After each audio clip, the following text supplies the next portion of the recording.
दोस्तों, आप सभी का फिर से स्वागत है YouTube channel vision for education में। वीडियो में आगे बढ़ने से पहले आप लोगों को बता दूं कि उत्तराखंड में अब उप निरीक्षक बनने के लिए आप लोगों को तोड़ना होगा वर्ल्ड रिकॉर्ड। क्यों मैं ऐसा कह रहा हूं, उसके ऊपर चर्चा होगी। इसके अलावा संविदा कर्मियों के लिए खुशखबरी है। फॉरेस्ट गार्ड, प्रवर्तन सिपाही और जो है आबकारी सिपाही की तैयारी कर रहे बेरोजगारों के साथ क्या धोखा हो गया।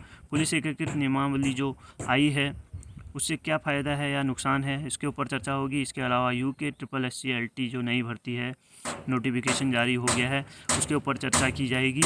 और भी अगर चैनल पर नए हैं तो सब्सक्राइब करना ना भूलें, क्योंकि मैं आप लोगों के लिए शिक्षा जगत से संबंधित हर छोटी बड़ी खबर का सटीक विश्लेषण लाने का प्रयास करता हूँ।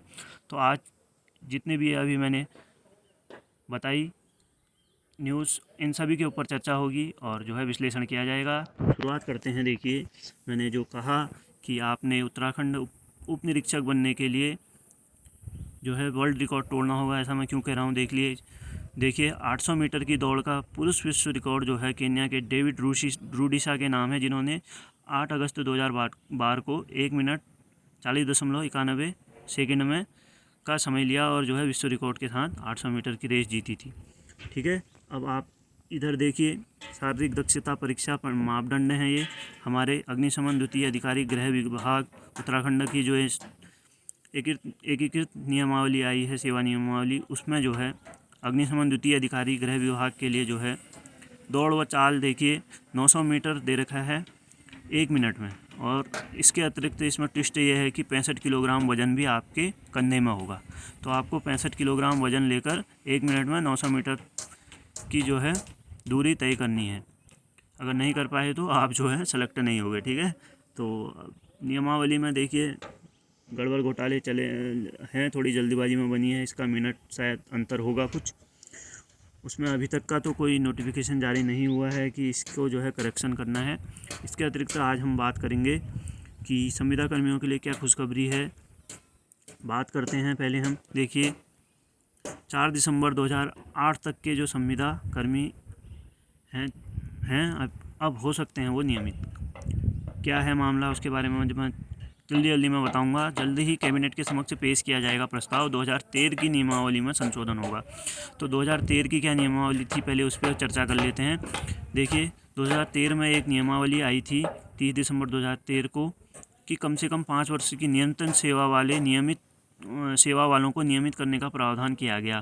पर इस पर जो है 2018 में हाईकोर्ट नैनीताल ने रोक लगा दी थी। ठीक है, इसके अतिरिक्त जो है नरेंद्र सिंह बनाम राज्य रिट याचिका पर हाईकोर्ट नैनीताल 22 फरवरी 2024 को एक आदेश दिया गया था, जिसमें कहा गया कि 5 वर्ष की जो ये सीमा इन्होंने बताई है इसको 10 वर्ष किया जाना चाहिए। इस आदेश को दोबारा अवलोकन किया गया तथा तय किया गया कि हाईकोर्ट के स्टे ऑर्डर 4 दिसंबर 2018 से 10 वर्ष पूर्व यानी कि 4 दिसंबर 2008 तक दैनिक वेतन, कार्य प्रभारित, संविदा, नियत वेतन, अंशपालिक तथा तदर्थ रूप में जो भी नियुक्त कार्मिकों को नियमित करने का प्रस्ताव तैयार होगा। ठीक है, तो 2025 में यह विनियमितीकरण जो संशोधन नियमावली है 2025 कैबिनेट के समक्ष रखी जाने वाली है और इसके ऊपर जो है चर्चा होनी है।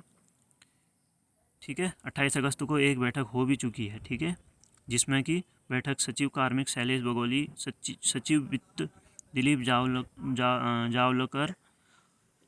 जावलकर और अपर सचिव न्याय जो है मनीष कुमार पांडे, अपर सचिव कार्मिक नवनीत पांडे, अपर सचिव वित्त गंगा प्रसाद शामिल हुए।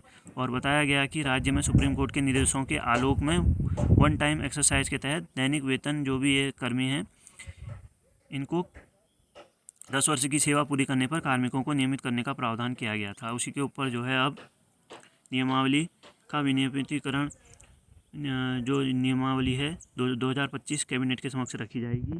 और इससे क्या है कि 2008 तक के जो संविदा कर्मी हैं थे उस समय 10 साल की, क्योंकि उनकी अब पूरी 2018 के हिसाब से हो गई होगी ना, 2018 के नियम के हिसाब से 10 साल। ठीक है, अभी के हिसाब से नहीं, ये भी एक महत्वपूर्ण बात रहेगी। देखिए 2018 से जो है 10 वर्ष किया जाना चाहिए था, उसके लिए तब ये 2008 के संविदा कर्मी की बात हो रही है। ठीक है, इसके अलावा देखिए 10 साल सेवा पूरी करने वालों के प्रस्ताव जाएंगे कैबिनेट में। ठीक है, जो देखिए उपनल हो गया, कई अन्य दैनिक वेतन, और उसमें संविदा में जो है बहुत से लोग ऐसे हैं जो 15-20 साल भी हो गए हैं, तो पहले उनका नंबर आएगा, ठीक है।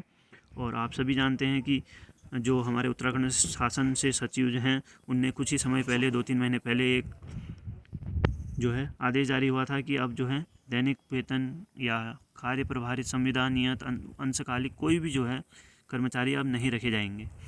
तो जो पहले से हैं उनको नियमित विनियमित करने की जो है बात उसी समय से चली आ रही थी कि अगर नए जो हैं संविदा कर्मी या दैनिक वेतन कर्मी या अंशकालिक नहीं रख रहे हैं तो जो पुराने हैं उनका क्या होगा। तो उनको जो है धीरे धीरे पक्का किया जाएगा या विनियमित किया जाएगा, उस पर जो है पहले से ही चर्चा हो रही थी, ठीक है। तो ये एक कैबिनेट जो है फैसला लेगी।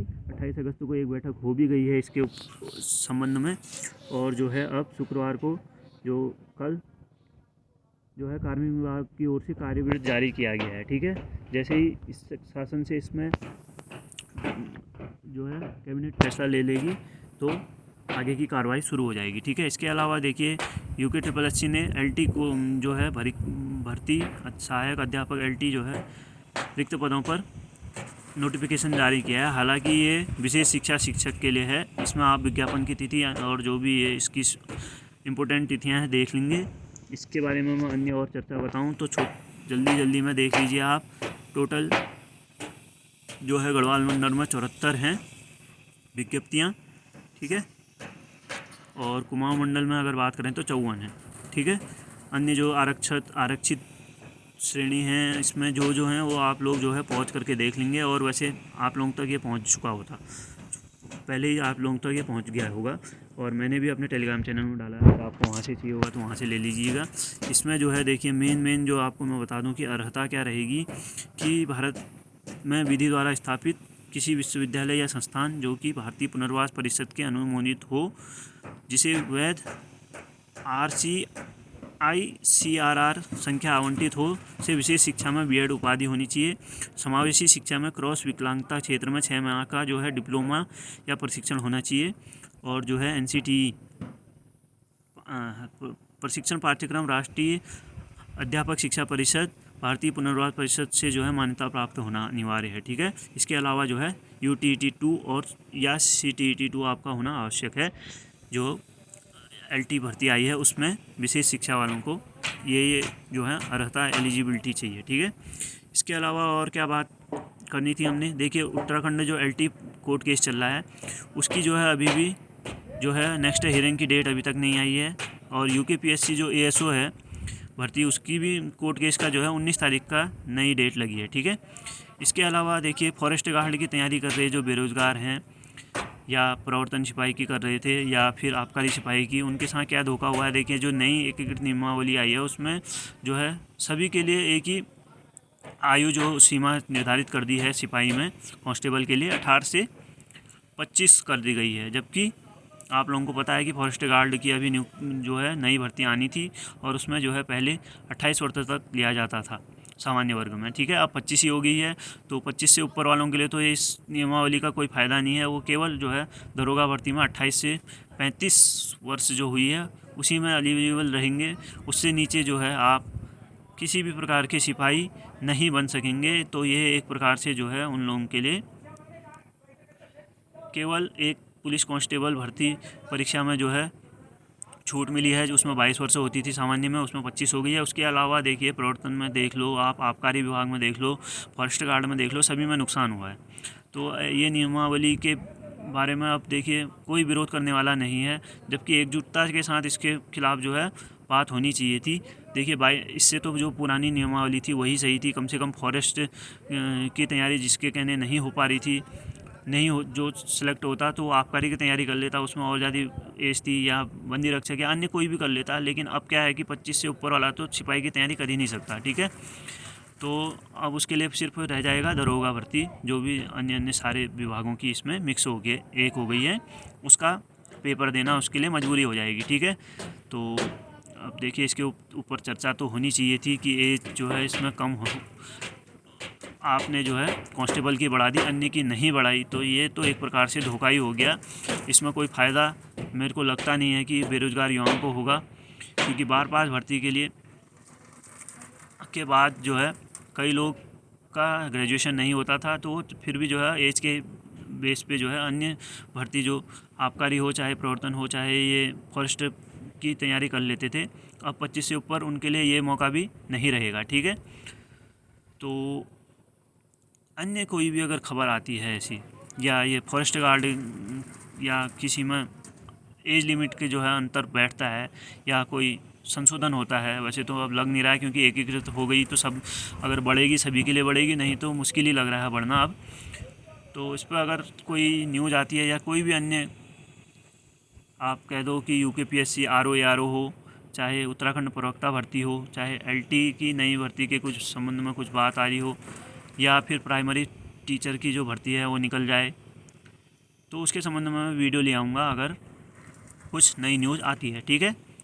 इसके अलावा चैनल पे बने रहिएगा और अपना सपोर्ट करते रहिएगा। धन्यवाद।